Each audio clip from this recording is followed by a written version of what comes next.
অনেকদিন পর দেখলাম তোমাকে। কলেজে একটু কম যাওয়া হয়। ও, কেমন আছো তুমি? ভালো। তুমি কেমন আছো? আছি ভালোই। দেখছি অনেক হ্যাপি আছো। হুম, অনেক। দেখছো না কত হাসি খুশি আমি। হাসি দিয়ে কি আর মনের কষ্ট লুকানো যায়? হাসির আড়ালে আমি যা দেখছি তা কি অস্বীকার করতে পারবে? কি দেখছো? এই যে দেখছি তোমার মনের ভিতর শত শত স্মৃতির জ্বলন্ত আকার, যা তোমাকে করে রেখেছে আমার পিছু টান। তুমি কিভাবে বুঝলে? আজকে আমাকে দেখার পর অনেক দিন বাদে আমাকে মেসেজ করলে, তাই বুঝলাম আমার জন্য তোমার এখনো অনেক টান। কেন, আমি কি খোঁজ নিতে পারি না তোমার? পারো, কিন্তু এতদিন তো নাওনি। আজকে হঠাৎ অনেক মনে পড়ছিল তোমার কথা, মিস করছিলাম খুব, তাই নক দিয়েছি।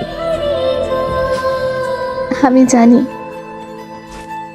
কিভাবে? আমি আমার কল্পনার চোখ দিয়ে সারাক্ষণ তোমায় দেখি। তুমি আমাকে মিথ্যা অপবাদ দিয়ে আমার কাছ থেকে দূরে সরে গেলেও আমি তোমাকে এখনো অনুভব করি। সরি। সরি না বলে আর কিছু করা যায়?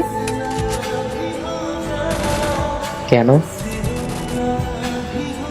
কারণ এই সরি শব্দটা আমার সহ্য হয় না, যন্ত্রণা অনুভব হয় আমার। তুমি কি এখনো আমাকে ভালোবাসো?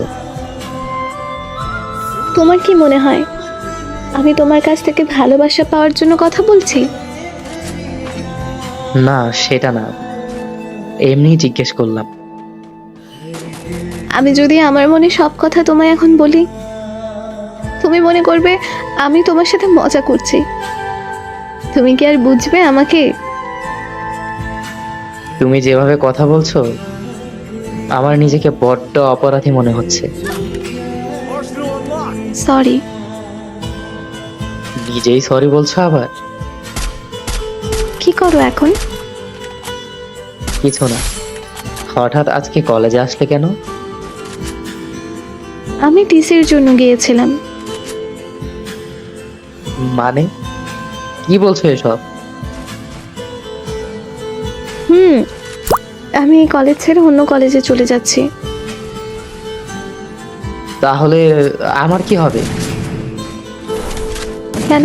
তুমি তো অনেক হাসি খুশি আছো দেখছি, তোমার কি হবে আবার? তুমি না বললে মিথ্যা হাসি দিয়ে মনের ভিতরের কষ্ট লুকানো যায় না?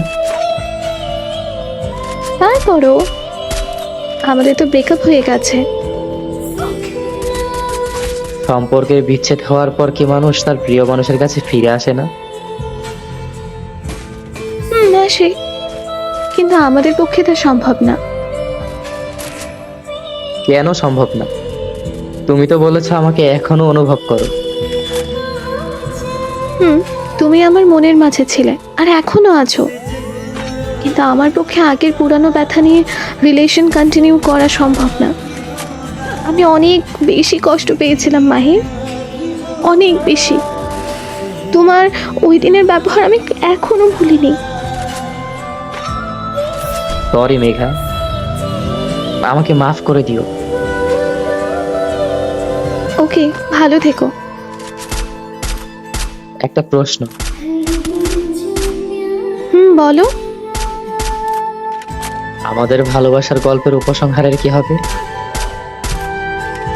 অধিকাংশ ভালোবাসার গল্প কষ্টের হয়, তাই তোমার সবকিছু ভুলে যাওয়াই ভালো। সত্যিই তোমাকে খুব মিস করি। হাসি পাই আমার। এতদিন কোথায় ছিলে? সত্যিই আমি তোমার প্রতি অবিচার করেছি, ক্ষমা পাওয়ার যোগ্য আমি নই। পুরনো অতীত টেনে আমি আর কারো কষ্ট বাড়াতে চাই না। চেয়েছিলাম তোমার সাথে আর কোনো দিন কথা বলবো না।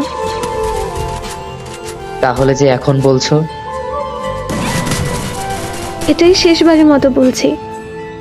আমি জানতাম তুমি আমাকে আজকে মেসেজ দেবে, তাই ফোনটা হাতে নিয়েই বসেছিলাম কথাগুলো বলার জন্য।